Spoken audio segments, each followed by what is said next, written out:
क्या पैसा सिर्फ एक कागज का टुकड़ा है, या फिर यह हमारे जीवन की एक ऐसी एनर्जी है जो हमारे सपनों, लक्ष्यों और जीवन की दिशा को प्रभावित करती है?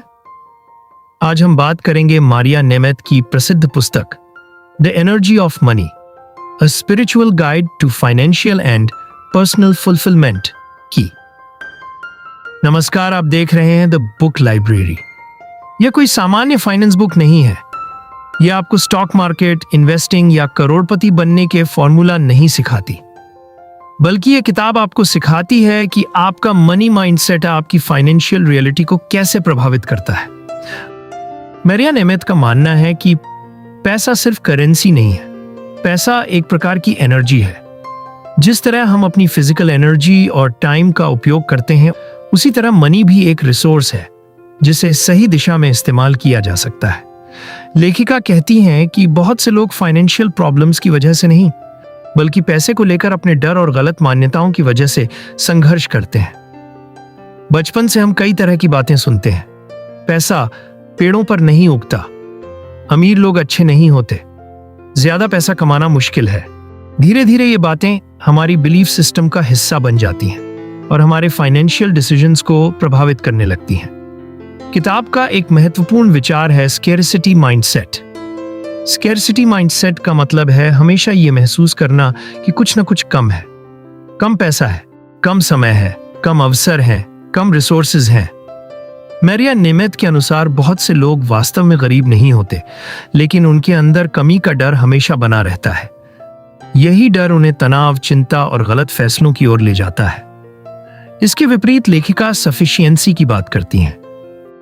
सफिशिएंसी का अर्थ है यह समझना कि आपके पास अपने अगले कदम के लिए पर्याप्त रिसोर्सेज मौजूद हैं।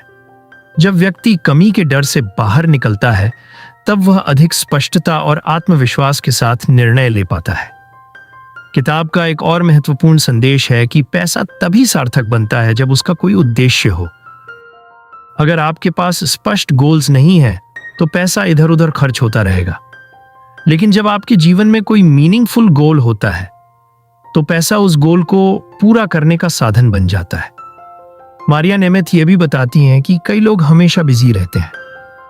वे लगातार काम करते रहते हैं, लगातार भागते रहते हैं, लेकिन उन्हें यह नहीं पता होता कि वे आखिर भाग किस दिशा में रहे हैं। लेखिका इसे ड्रिवन बिहेवियर कहती है। ऐसी स्थिति में व्यक्ति अधिक मेहनत तो करता है, लेकिन संतुष्टि महसूस नहीं करता। इसलिए किताब हमें रुककर अपने जीवन के उद्देश्य और प्राथमिकताओं को समझने की सलाह देती है।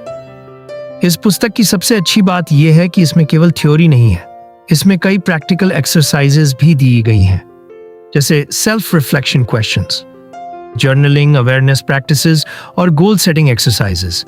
इनकी मदद से पाठक अपने मनी हैबिट्स को बेहतर तरीके से समझ सकता है। अब बात करते हैं कि यह किताब किन लोगों को पढ़नी चाहिए। अगर आप पैसे को लेकर स्ट्रेस महसूस करते हैं, अगर आप अधिक कमाने के बावजूद संतुष्ट नहीं हैं, अगर आप फाइनेंशियल फ्रीडम और पर्सनल ग्रोथ दोनों चाहते हैं, अगर आप स्पिरिचुअलिटी और सक्सेस के बीच संतुलन बनाना चाहते हैं, तो यह पुस्तक आपके लिए बहुत उपयोगी हो सकती है। लेकिन यदि आप ऐसी किताब ढूंढ रहे हैं जो आपको investing strategies, stock market analysis या बिजनेस फॉर्मूला सिखाए, तो शायद यह पुस्तक आपकी अपेक्षाओं पर पूरी तरह खरी न उतरे। यह किताब मुख्य रूप से मनी साइकोलॉजी, सेल्फ अवेयरनेस और माइंडसेट पर आधारित है। अंत में द एनर्जी ऑफ मनी हमें यह सिखाती है कि असली समस्या अक्सर पैसे की कमी नहीं होती, बल्कि पैसे के प्रति हमारा दृष्टिकोण होता है। जब हम अपने डर, सीमित मान्यताओं और अनजाने व्यवहारों को समझना शुरू करते हैं, तब हम पैसे का उपयोग अधिक जागरूकता, उद्देश्य और संतुलन के साथ कर सकते हैं। यही इस पुस्तक का सबसे बड़ा संदेश है। तो दोस्तों, यहीं समाप्त करते हैं इस वीडियो को। अगर आपको यह वीडियो पसंद आई हो तो इसे लाइक करें, उन दोस्तों के साथ शेयर करें जिन्हें इसकी जरूरत है, और चैनल को सब्सक्राइब करना न भूलें। मिलते हैं अगले वीडियो में एक नई शानदार बुक के साथ। नमस्कार, आप देख रहे हैं द बुक लाइब्रेरी।